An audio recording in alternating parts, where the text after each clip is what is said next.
Hi guys! This is Mark for Lovely John's Vlogs. For today, direct to the point tayo. We will be unboxing the newest tripod floor adjustable soft host tablet floor stand for iPad Air.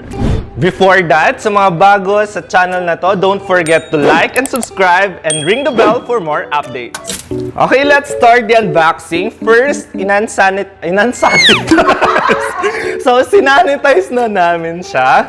So, it's already free from bacteria and germs. So, let's open it now. So, for those wondering where did we bought this, order na sa Shopee.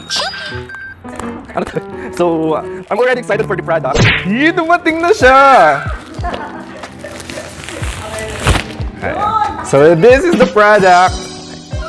So, maganda yung kanya. Medyo kuan lang yung boxing.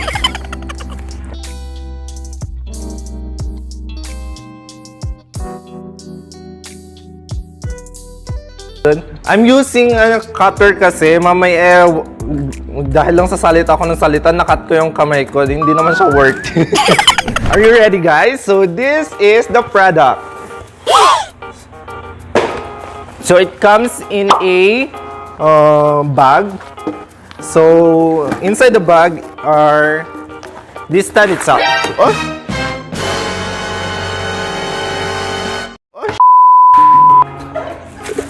Ang messy!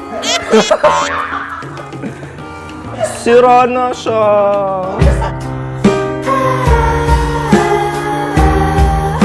Cut mo na lang.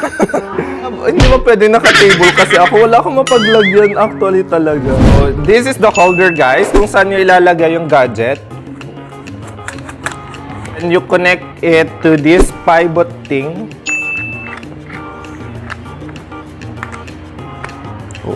Oh my God, nahulaan ko siya. Okay, so upon attaching the bracket with the pivot thing, yung tingin na to, pwede siyang flexible siya. So you can bend it anytime you want, any way you want. So now we'll be attaching it to this hose, pipes, tubes. So, talagang gagana lahat ng brain cells mo habang ina-attach siya, guys. So, dahil tatlo lang po yung brain cells ko, so, medyo matatagalan tayo. Oh, wrong siya, guys. A few inches later.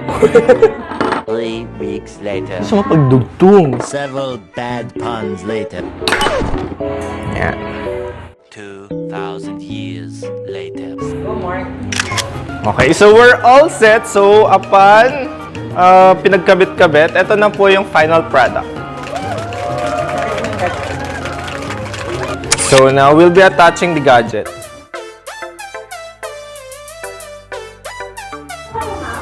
So, the product looks like this. Baliktad siya. Yeah. So as you can see, we're also downloading the Genshin Impact. So laro tayo ng Genshin Impact, guys. So no matter how you move it, stable pa rin yung attachment niya dun sa gadget. So hindi ka mangangamba na mahuhulog siya.